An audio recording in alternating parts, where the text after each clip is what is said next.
दोस्तों, इंडिया के शहर राजस्थान में एलियंस का वीडियो काफी ज्यादा वायरल हो रहा है, जिसमें बताया जा रहा है कि एलियंस ने हिंदुस्तान में दस्तक दे दी है। इस वीडियो में हम एलियंस को मरा हुआ भी देख सकते हैं। वहीं पे यूएफओ जो एलियन की सवारी मानी जाती है, वो भी इस वीडियो के जरिए आपको दिखाया जा रहा है। आखिर इस वीडियो के पीछे की क्या सच्चाई है, ये जानकर आप भी हैरान रह जाएंगे। इसका पूरा वीडियो हम आपको आगे दिखाएंगे। आपसे गुजारिश है कि वीडियो को एंड तक जरूर देखिएगा। दोस्तों, कुछ दिनों से सोशल मीडिया पर यह बहुत बड़ा दावा किया जा रहा है कि हमारे राजस्थान में एलियंस उतर आए हैं। कि कुछ वीडियो भी सोशल मीडिया पर काफी ज्यादा वायरल हो रहे हैं, हम आगे आपको दिखाने वाले हैं। लेकिन इससे पहले एक वीडियो आपको देखना बहुत जरूरी है कि एलियंस होते भी हैं या नहीं।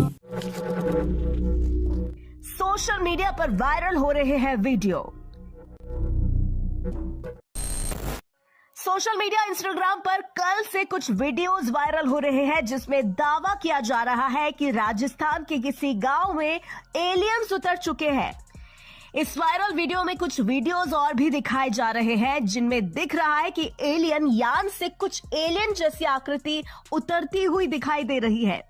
वहीं कुछ वीडियोस एलियन यान के क्रैश होने के भी वायरल हो रहे हैं। इस वीडियो में दावा किया गया है कि नए साल की शुरुआत में यूएफओ धरती पर क्रैश हो गया है। आइए जानते हैं क्या है वायरल वीडियो की सच्चाई। पहले वीडियो में एक यूएफओ क्रैश का वीडियो शेयर किया जा रहा है, जिसमें कुछ लोग यूएफओ की जांच करते दिखाई दे रहे हैं। इस वीडियो पर लिखा है 2025 में ही गिरा एलियन का यान, पता नहीं क्या क्या होगा। साथ ही दूसरे वीडियो में दावा किया जा रहा है कि राजस्थान के किसी गांव में एलियन उतर चुके हैं। इनमें एक वीडियो भी दिखाया जा रहा है, जिसमें एलियन यान जैसे दिखने वाले यान से कुछ एलियन जैसी आकृति उतरती हुई दिखाई दे रही है।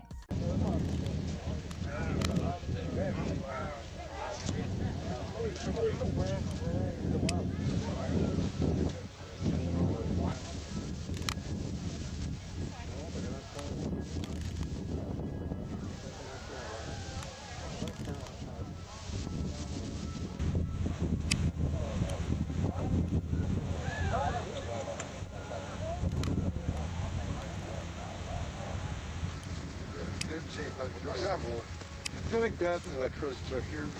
Probably what I'm thinking. Let's bring up that. All right. तो आपने ये सारे वीडियोस देखे, जिसमें एक एलियंस मरा हुआ है और लोग उसे हाथ भी लगा रहे हैं और देखने में ऐसा लग रहा है जैसे हकीकत में एलियन ही लेटा हुआ है। और कुछ लोग तो इस वीडियो को सच भी समझ रहे हैं, लेकिन इसके पीछे की सारी सच्चाई हम आपको बताएंगे, जो आपकी आंखें खोल कर रख देगी।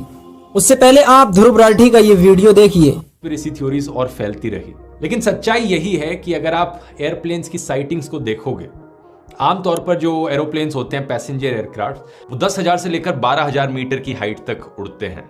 लेकिन ये जो मिलिट्री एयरक्राफ्ट्स हैं U2 और SR-71 जैसे, ये 12,000 मीटर 18,000 मीटर की हाइट पर भी उड़ते थे। इनफैक्ट SR-71 का मैक्सिमम ऑल्टीट्यूड 26,000 मीटर तक था। इनकी टेस्टिंग आमतौर पर करी जाती थी सनसेट के टाइम से कुछ देर पहले। अब खुद ही आप सोचकर देखो दोस्तों, जब ये इतने अजीब से दिखने वाले एयरक्राफ्ट्स इतनी हाइट पर उड़ेंगे और वहां दूर सूरज भी ढलने लग रहा है, तो उसकी रेज आकर इस पर चमकती हुई दिखेंगी, ऐसा लगेगा कि ये चमकने लग रहा है। और इतनी स्पीड से उड़ेंगे तो किसे नहीं लगेगा कि ये एक्चुअली में एलियन यूएफओ है। ज्यादातर यूएफओ साइटिंग्स में एक्चुअली में यही होता है। मिलिट्री के ड्रोन्स, मिलिट्री के डीकॉय फ्लेयर्स या फिर कोई भी अननोन एयर इंफ्रास्ट्रक्चर जो मिलिट्री ने बनाया है, उसे लोग गलती से मान बैठते हैं कि ये यूएफओ है। यूएफओ शब्द का मतलब भी वैसे अनआइडेंटिफाइड फ्लाइंग ऑब्जेक्ट होता है। ये किसी ने नहीं कहा कि एक्चुअली में एलियंस होता है। अनआइडेंटिफाइड का मतलब कुछ भी अनआइडेंटिफाइड चीज हो सकती है। और क्योंकि एरिया 51 के अंदर और उसके आसपास ही इन सारे स्पाई प्लेन्स की टेस्टिंग करी गई, तो जाहिर सी बात है कि इसे क्यों एसोसिएट कर लिया गया एलियंस से। यूएस एयरफोर्स की प्रोजेक्ट ब्लू बुक ने कई यूएफओ साइटिंग्स को इन्वेस्टिगेट किया था। जहां जहां लोगों ने क्लेम किया था कि यूएफओ उन्होंने देखा था, उन्होंने टाइम नोट किया और अपने खुद के फ्लाइट रिकॉर्ड से चेक किया। पता चला कि फ्लाइट रिकॉर्ड्स मैच करते थे। लेट 1950s 1960s में ऐसे ही मेजॉरिटी यूएफओ रिपोर्ट्स को एलिमिनेट किया गया। बॉब लजार कंस्पिरेसी थ्योरिस्ट जो क्लेम करते हैं कि उन्हें सरकार के द्वारा हायर किया गया था एलियन टेक्नोलॉजी को इन्वेस्टिगेट करने के लिए, पता चलता है कि उनका खुद का एजुकेशनल बैकग्राउंड भी फैब्रिकेटेड है। उनकी फर्जी डिग्री है एक MIT से जो क्लेम करते हैं। वो कहते हैं कि एक्चुअली में वो कॉन्फिडेंशियल गवर्नमेंट रिसर्च कर रहे थे MIT यूनिवर्सिटी में, इसलिए ऑफिशियली इनरोल नहीं कर पाए, इसलिए कोई रिकॉर्ड नहीं है उस चीज की।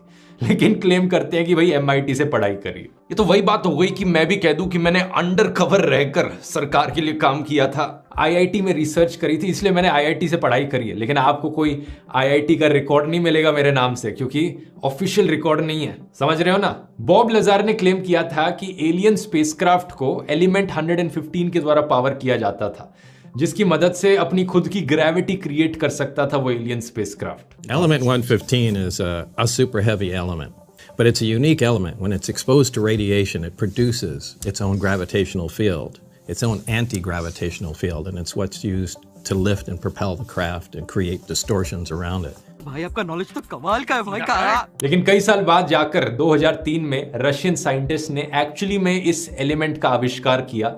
नाम रखा गया इसका मॉस्कोवियम, और ऐसा कुछ नहीं मिला कि वो ग्रेविटी क्रिएट कर सकता हो। जून 2013 में जाकर CIA पब्लिकली एरिया 51 के बेस को एक्नॉलेज करती है और जो भी इसका इतिहास रहा है उसकी सीक्रेट डिटेल्स को डीक्लासिफाई कर देती है under the freedom of information act. ये बेसिकली दोस्तों RTI एक्ट से काफी सिमिलर है। इंडिया में जैसे RTI फाइल करी जाती है सरकार के बारे में कुछ चीज पता करने के लिए, अमेरिका में इनका ये फ्रीडम ऑफ इंफॉर्मेशन एक्ट है और इसको लेकर ये फाइल करी गई थी ये रिक्वेस्ट 2005 में, और 2013 में CIA ने इंफॉर्मेशन को रिलीज भी कर दिया। Newly released CIA documents officially acknowledge the site for the first time. But if you're looking to gain insight into aliens or spaceships, you might be disappointed. इस information release में हमें actually में area 51 की exact location पता चलती है जो CIA ने बताई है।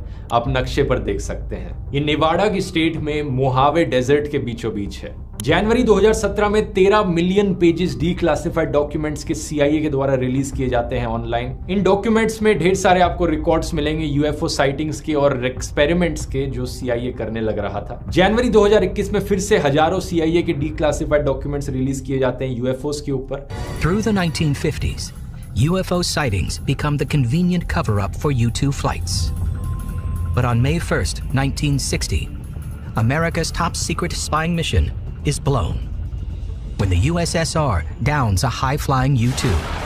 और इस बारी एजेंसी का कहना है कि जितना भी रिकॉर्ड था इनके पास UFOs के ऊपर अब सब पब्लिक के सामने मौजूद है। कुछ रिपोर्ट्स इसमें काफी इंटरेस्टिंग थी। मिस्टीरियस एक्सप्लोजन्स देखे गए थे रशियन शहर के ऊपर। एक फर्स्ट हैंड अकाउंट था एक अजीबोगरीब चीज का, एक अजीबोगरीब फ्लाइंग ऑब्जेक्ट जो अजरबैजान की राजधानी बाकू के ऊपर देखा गया था। US गवर्नमेंट लेकिन आज के दिन इन्हें UFOs नहीं बुलाती क्योंकि UFOs एलियन से काफी ज्यादा एसोसिएटेड हो गए हैं, बल्कि US सरकार अब शब्द यूज करती है UAP यानी अनआइडेंटिफाइड एरियल फिनोमेना। दिसंबर 2020 में US पार्लियामेंट ने जब कोरोना वायरस का स्टिमुलस रिलीज किया था, सेम टाइम पर पार्लियामेंट ने नेशनल इंटेलिजेंस और सेक्रेटरी ऑफ डिफेंस को कहा था कि UAPs के ऊपर तुम्हारी जो भी रिपोर्ट है वो जनता के सामने रिलीज करो। अब कंस्पिरेसी थ्योरीज के पास कोई आर्गुमेंट बचता नहीं है वैसे यहाँ पर, क्योंकि US की सरकार खुद ही मांग कर रही है कि ये जो भी UFOs UAPs के ऊपर डेटा है ये सब रिलीज करो। अप्रैल 2020 में 3 वीडियोस रिलीज किए जाते हैं पेंटागन के द्वारा, जब US डिपार्टमेंट एक्चुअली में एक्नॉलेज करता है कि ये